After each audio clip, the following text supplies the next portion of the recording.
perfect Did time. you start recording? No, I was just checking this out. Watch about going over into the... I am an FBI agent. Oh yeah, we are recording, by the way. I love doing that to you. Give me that fucking thing, you cocksucker. Hey folks, it's Uncle Tony with his sidekick Shecky, a Catholic and a Jew reacting to good omens. So here's what I'm gonna do. I'm gonna do a really quick. This is how, get out of here. I'm gonna try to explain the Book of Revelation by giving you a really quick history of the Bible, like 3,500 years in about 3.5 minutes. So, real quick, when was the Torah written? Okay, so you're a good Jew. Yeah. Who wrote it? It's a bunch of fucking Jews. What do you Okay, want from well, me? so I didn't know if you were going to give me the faith answer or the academic answer. The faith answer is Moses wrote it. Most of it, sure. Okay, what are the first 5 books of the Bible? Come on now, come Exodus, Genesis, on. Leviticus. Well, you've already got those in the wrong order. Yeah, I didn't know we were going in order. Well, Genesis, Okay, the Genesis, beginning. Exodus, the escape. Leviticus. I don't know, what are the other two? Numbers and Deuteronomy. Oh, Deuteronomy, yes, that's right. In conventional academic terms, they were written about 1200 BC to about 600 BC. So in that time period, although there is a previous Judaism that no seriously, before the prequel. There was a proto-Judaism that existed before the Bible was written that was presumably polytheistic. Wow. Multiple gods. Yes. And you know how you can prove it really easily? How? Elohim. The word Elohim, if you go all the way back, it's plural.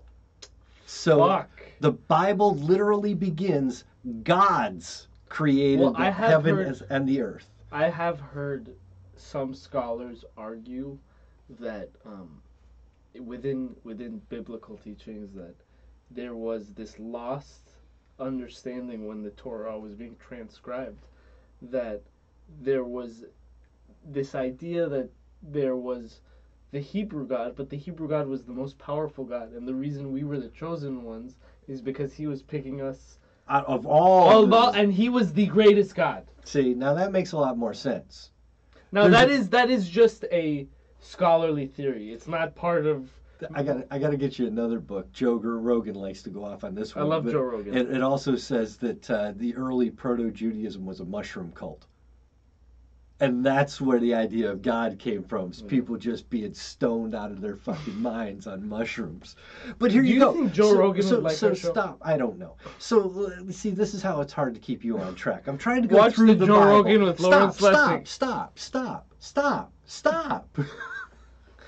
So let's go through it. The Bible is written in about 1200 to 600 BC.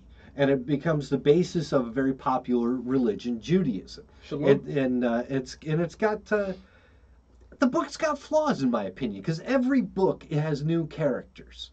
You see, the New Testament was 4 books all about one guy, just 4 different versions of the same fucking story over. Here's your hero. Here's your hero. Here's your hero. Here's your hero. Your Jewish Bible is like, here's a new hero. Here's a new hero. Here's a new hero. Okay, you're asking for Lord of the Rings, and we're giving you the Twilight Zone. Yeah, exactly. The Twilight Zone's an amazing show. It's episodic. But so you got Adam and Eve creating Cain and Abel. Cain kills Abel and gets banished from his family and goes off and has a wife with a bunch of kids. Right. Who was he fucking? There's Adam, there's Eve, there's Cain and Abel. He kills one of them. There's 3 people left in the earth. Supposedly Eve had another child called Seth, and there are other things that say she had other children, including daughters. So there's theories that Cain was fucking his own sister. Then there's like, oh, there were nieces, or there were aunts, or there was the land of This is Nod. unbelievable. Oh yeah, all this is bullshit. Because once you get past, three people, it's like, where'd the rest of them come from? Dude, and how you they gotta come. understand, you have to appreciate, these are parables.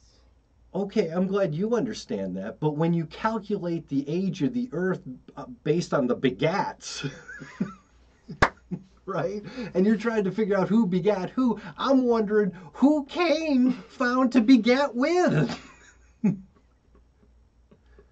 In the movie and the play Inherit the Wind, the line is, "What was God pulling off another creation in the next county?" That line still holds up. Okay, funny. so flash forward, let's go up to 33 AD, Jesus dies. Now, we call it 33 AD, but that's because of a fucking Franciscan or Bullshit. Yeah, Just some bullshit. kind of monk that screwed up the calendar. When we went to the Julian calendar, we're off by like 25 years anyway. But we call it 33 AD is when Jesus dies. That is not when the New Testament is written. The New Testament is handed down for a couple of generations as an oral tradition based on those people that supposedly knew Jesus. It's not written down until about 60 or 70 AD, and it's written down based having been passed down from so it's not written in the first person. Matthew, Mark, Luke, and John were not the actual authors. It was their stories, but other people wrote them. And we know this because at the time that they wrote all of these things, they put them together, sealed them in clay pots, sealed them in a cave, and they were found almost 2,000 years later and called the Dead Sea Scrolls. Written in Aramaic, there were tons of Gospels. There wasn't just Matthew, Mark, Luke, and John. There were all of the apostles had their own gospel. There was presumably a gospel of Jesus himself that's referred to that was never found. A gospel of Mary Magdalene that was referred to and never found. But as the church took shape, and as Constantine of Rome decided that, well, this monotheistic Christianity is the way to go, and I'm going to say Rome is now Christian, and Christianity spread. I mean, between Jesus dead in 33 AD, the Gospels written about 60, 70 AD, Rome is Catholic by 300 AD. That's how fast Catholicism was spreading across the world. Why? What invigorated It this was, fire? I believe it was a social war. Between who? Between the people who were being oppressed by the Roman Empire. Like, there's only one fucking thing we can take from you, and that's your gods. We have monotheism. We have one God. He's all powerful. And oh, hey, look, a new prophet was just here not 30 years ago. And that is what Jesus technically is a prophet in this whole thing. At least in 33 AD and at 70 AD and at about 100, 200 AD. He's just a prophet, but you make the church in around him, and suddenly he's the Jesus. He's the Savior. So that was all sort of added on about 100 years after his death. Mm-hmm. Now here's the book of Revelation. It sits in the middle of all that. It's not written with the Gospels, and it's not written after the church has elevated Christ to the point of Savior, out of prophet up to Savior. So it's written about 90 or 100 AD.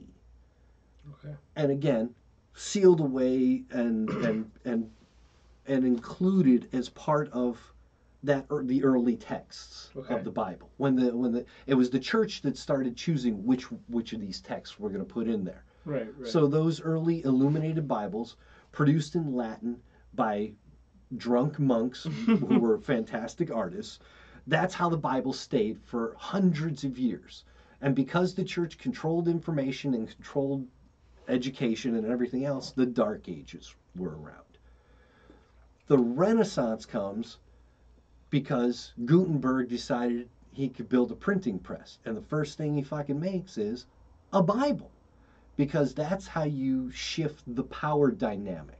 That's how you end the Dark Ages and begin the Renaissance is by passing along information. And Instead of people relying on the church to give them, they wanted to read it for themselves. Right. And this allowed you to do that. And that's one thing the church absolutely didn't want. The church, it almost served as a judicial branch in a sense. It interpreted how everything. It laid down in the that law. function. It functioned as a judicial branch. By 1500, Martin Luther is pissed off at the Catholic Church, and he's got his grievances, and there's the Protestant Reformation.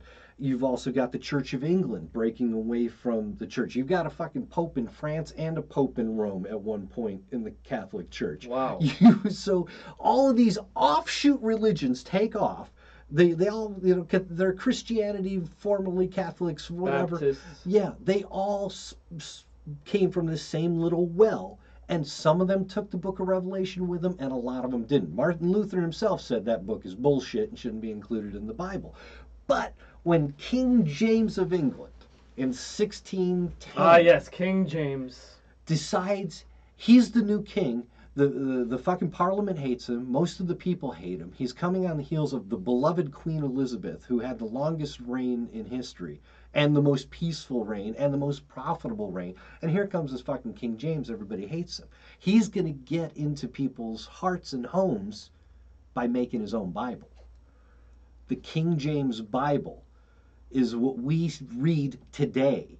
It's every Christian Bible is based today on the King James Bible. Gutenberg did his Bible, but it was in German or in Latin, one of the two. It wasn't in English. The Swiss Bible came along, translated it into English, oddly, and then this King James Bible was written by the semi-popular writers of the day.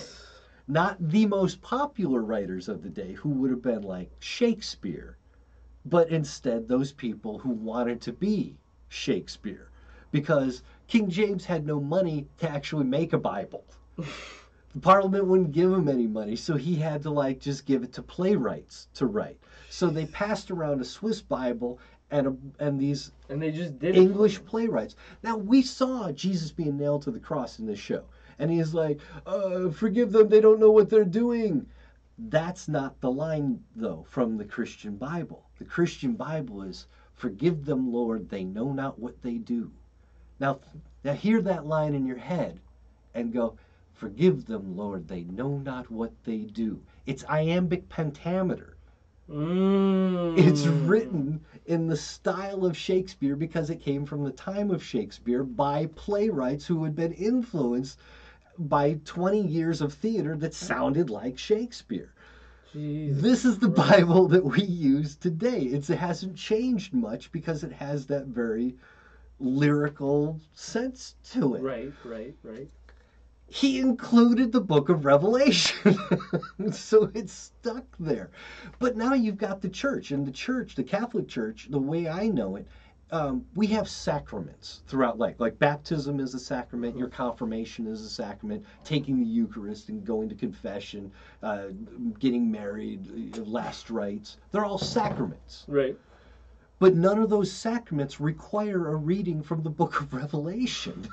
You don't send somebody off to their marriage with fire and brimstone. You don't send somebody off to their death with fire and brimstone. So it didn't have a place. I'll take it a step further. How much doubt does it put into the equation when you've had stories that are being passed down for 3 decades before they are put on paper? Oh, how have they changed? Yeah, how can we even take that into consideration? Aramaic to Latin by drunk monks. Latin to German by an engineer. And how much was lost in translation? Yes, German to English by, poets and playwrights who were trying to be lyrical and not trying to be authentic. So yes, these were translated authentically, and if we ever go back, we'll probably completely miss the message. But this is why the book of Revelation is in the Catholic Bible. It just sort of got stuck there, even though it's got no place in it, and most of the offshoot religions said it's bullshit anyway. So even now, after World War II, the church had a bit of a problem of popularity, as you can imagine, kind of like it is now. It was on the decline. So, come to the 1960s, they decided to change their shit up, and the Vatican conferences changed how the Mass was done. See, prior to Vatican II, the Mass was done in Latin. The Oh, priest, that's right. the priest didn't look at the congregation. He did it all up to the altar. There was a railing between the congregation and the altar. You couldn't approach the priest. There was oh yeah yeah. There What was the fuck? They made all these changes to make the Mass more appealing to people, so people would fucking go to church again.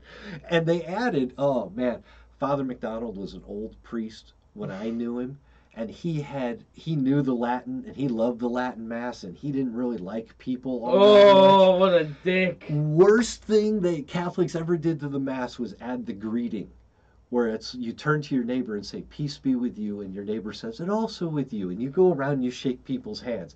He would roll his eyes in the middle of Mass, like, and now the time for the greeting. Sounds like a douchebag. Oh, he hated it. But they had to change their shit up because, after World War II, it wasn't all that popular to be Greeting people? Catholic.